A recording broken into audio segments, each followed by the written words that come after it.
Salut à tous, j'espère que vous allez bien. Je vous souhaite la bienvenue à cette troisième partie de la série des vidéos, les questions qu'on aurait voulu poser à sa mère. Alors, comme nous l'avons promis dans la vidéo précédente, que dans cette vidéo, nous allons vraiment parler de la sexualité avant le mariage, dans le copinage, les fiançailles. Est-ce que c'est permis, est-ce que c'est pas permis, les bases bibliques, et nous allons vraiment donner une lumière pour aider beaucoup de jeunes gens, des jeunes filles et garçons, parce que vraiment nos églises et parfois nos familles favorisent l'hypocrisie. Et c'est comme une qui a donné un commentaire et elle a dit: maman attend que je lui dise que j'ai un fiancé, il veut m'épouser. Mais tout ce qui a trait avant, elle n'en a rien à voir. Donc, vraiment, pour éviter les hypocrisies, parfois elles veulent poser des questions et elle se dit elle sera jugée. Quand elle va poser cette question, deux gens vont commencer à lui coller l'étiquette qu'elle est une fille légère, qu'elle a déjà fait ces genres de choses. Alors, nous allons essayer de tout notre possible de vraiment recadrer les choses et aider les jeunes filles par rapport aux questions qu'elles ont posées. La première question: comment gérer une relation dont le copain est accro aux attouchements? Alors, merci pour ta question, elle est sincère. Alors, j'aimerais te dire que dans la relation, le copain, au fait, il teste, comment tu réagis par rapport à ces attouchements et tout ça. Est-ce que tu lui laisses le libre arbitre de te toucher et tout ça? Au fait, tout va avec toi, la fille. Les limites que tu imposes à ton copain, c'est les limites qu'il va respecter. Et si ton copain est devenu au niveau où il est accro aux attouchements, ça veut dire que tu as laissé certaines fenêtres qui lui donnent l'impression que tu aimes ce qu'il fait.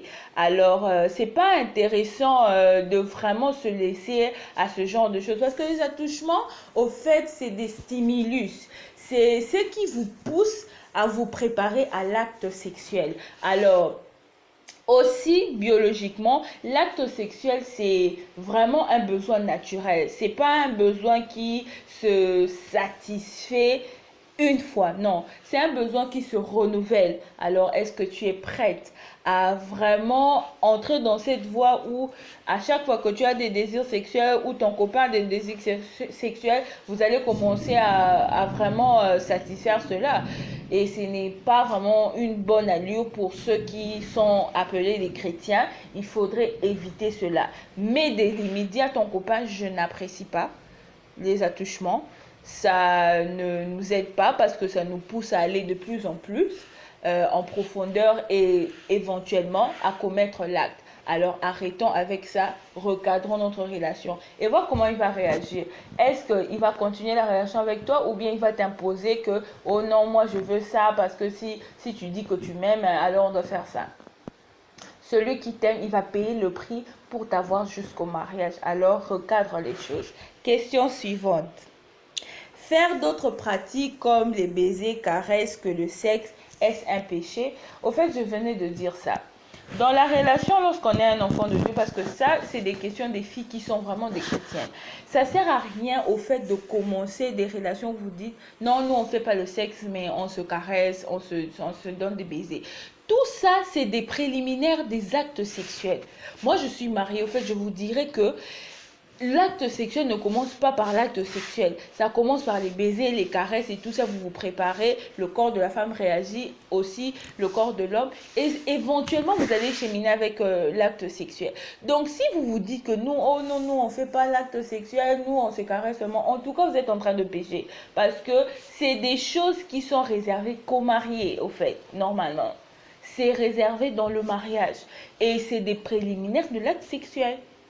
Donc, je veux te dire, c'est un péché et il ne faudrait pas t'adonner à ça parce que ça va se répéter. Aujourd'hui, vous avez fait ça. C'est pas un péché. Demain, vous allez faire ça. Et après, demain, vous allez finir par l'acte sexuel. Et tu auras de remords pour rien et il faudra arrêter ça. Déjà aussi, j'aimerais ajouter quelque chose. Une relation où on a évité la sexualité avant le mariage, C'est bien, pourquoi? Parce que vous avez le temps de vous connaître, vous avez le temps de bâtir les bases de votre relation, de mettre les contours dans beaucoup de choses. Essayez un peu de vous occuper avant le mariage pour pouvoir jouir pleinement des avantages des gens qui sont mariés, c'est-à-dire les sexes, les baisers, les caresses et autres. Donc, c'est un péché, il ne faudrait pas le faire. La question suivante. Est-ce un délit ou un péché de perdre sa virginité avant le mariage, tout en sachant que l'homme avec qui tu as fait cela finira par faire de toi sa femme?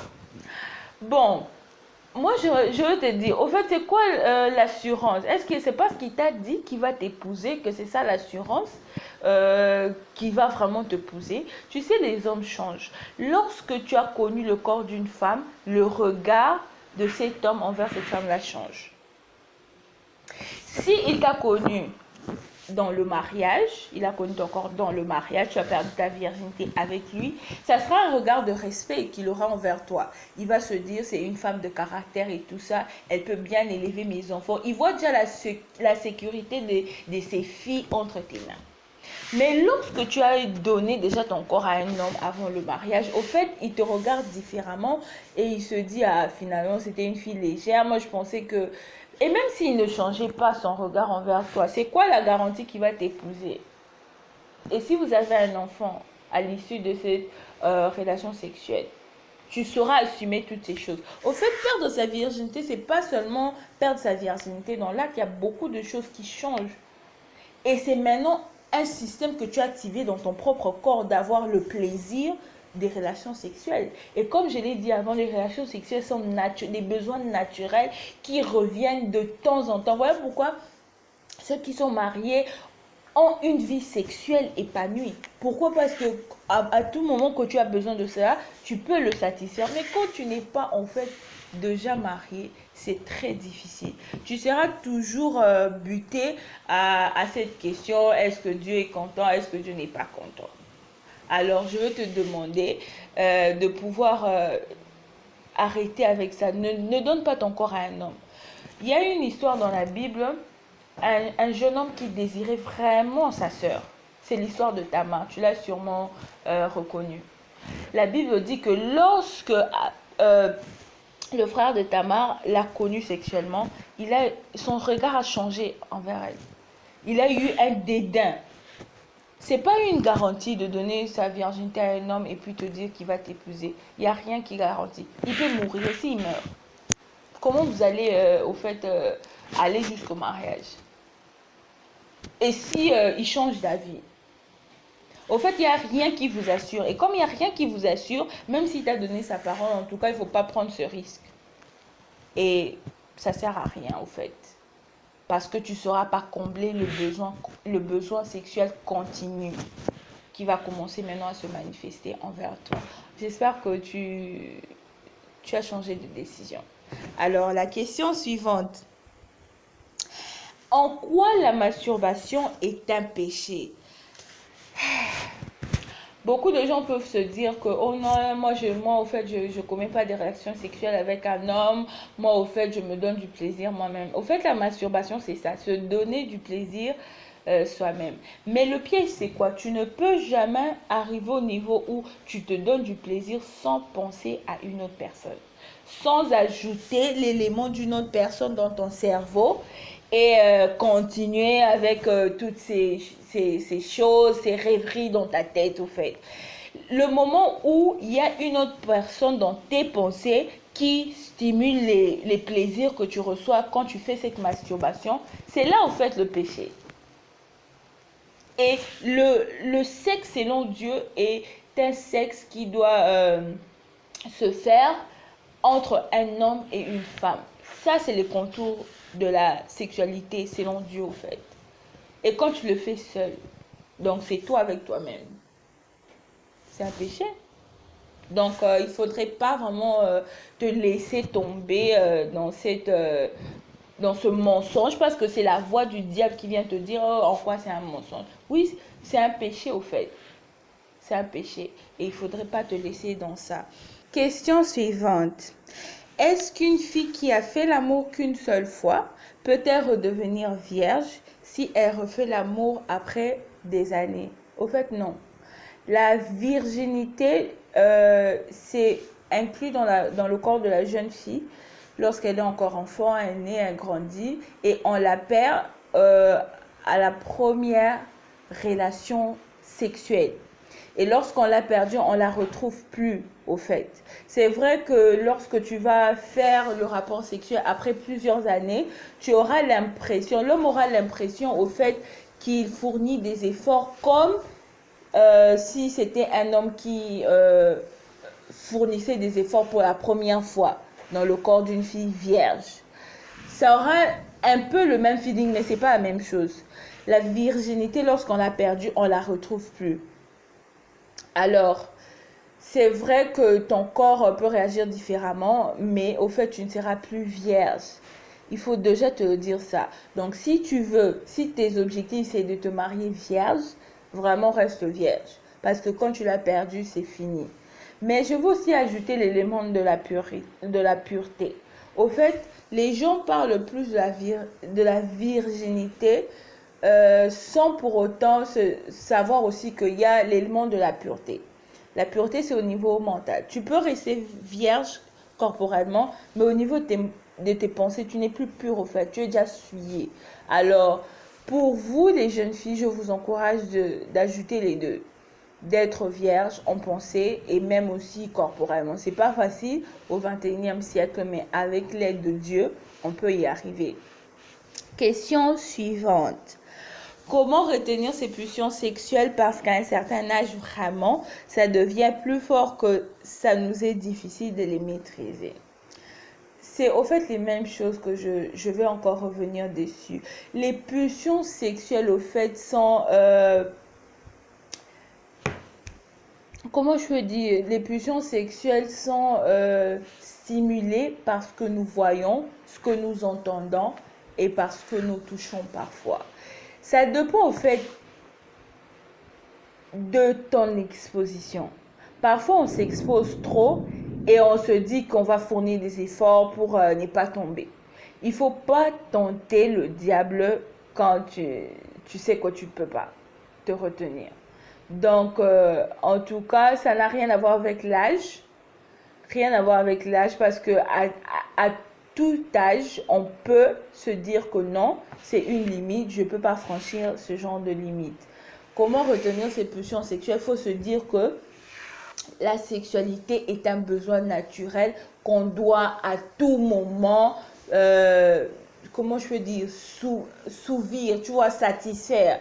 C'est un besoin qu'il faut toujours satisfaire. Est-ce que tu es prêt, lorsque tu satisfais ça aujourd'hui, de satisfaire ça demain, de satisfaire, de devenir une vie? Alors, il faut pas te lancer dans ça. Pour ne pas tomber dans ça, occupe-toi au fait, occupe-toi, il y a beaucoup de choses que tu peux faire avant le mariage. Tu peux accomplir tes rêves avant le mariage, tu peux écrire des livres, tu peux inventer, tu peux faire beaucoup de choses. Parce que le mariage, parfois, quand tu n'as pas de vision avant d'entrer dans le mariage, ça sera difficile de développer certaines choses, surtout pour nous les femmes, où nous avons la position de soumission envers notre homme. C'est-à-dire, c'est lui le visionnaire, c'est lui qui a la vision de la famille, et toi, tu dois au fait l'aider. Tant que tu n'as pas fait cela, tu ne sauras pas au fait te retrouver. Donc, il y a beaucoup de choses que tu peux faire pour t'occuper, pour t'enlever toutes ces pulsions, et arrête de t'exposer. Ça ne va pas t'aider et tu risques de tomber dans le péché sexuel. Question suivante, et je crois que ça sera une avant-dernière question. Est-ce un péché d'envoyer des photos de son corps à son petit ami? Bon, au fait, nous revenons sur les mêmes choses. Les préliminaires de ce qui nous pousse à l'acte, les photos, c'est des stimulus. Ça sert à rien au fait parce que tu ne sais pas le dénouement de votre relation. Est-ce que ça va vous amener au mariage? Parce qu'il peut avoir ta photo et par un malheur, quelqu'un le voit. Comment tu vas te sentir? Comment sera ta réputation? Ça ne sera rien au fait d'offrir facilement à un homme ce qu'il doit vous... Au fait, t'avoir et avoir ton corps, c'est un trophée qu'un homme doit... il doit se battre pour avoir ce trophée. Et c'est pourquoi on attend jusqu'au mariage. Et les hommes ont l'attitude des chasseurs, au fait. Quand il n'a pas fourni d'efforts, il a facilement ce qu'il veut. Au fait, il n'y a pas trop de respect. Donc, évite. Ne va même pas donner ton corps ou envoyer tes photos à cet homme-là parce que tu sais pas ce qu'il va en faire. Et puis, ça prouve pas que tu l'aimes. C'est pas ce qui prouve que tu l'aimes. La dernière question, quand commencent les fiançailles? Et je crois que c'est la vidéo prochaine où nous allons parler des contours des fiançailles et le mariage. Et dans cette vidéo-là, je vais faire appel à ma mère parce que j'ai pas trop d'expérience comme ma mère sur certaines questions que vous avez posées par rapport au mariage. Et j'aimerais aussi que vous ayez une voix d'une personne qui a beaucoup d'années d'expérience dans le mariage et ça va beaucoup vous aider.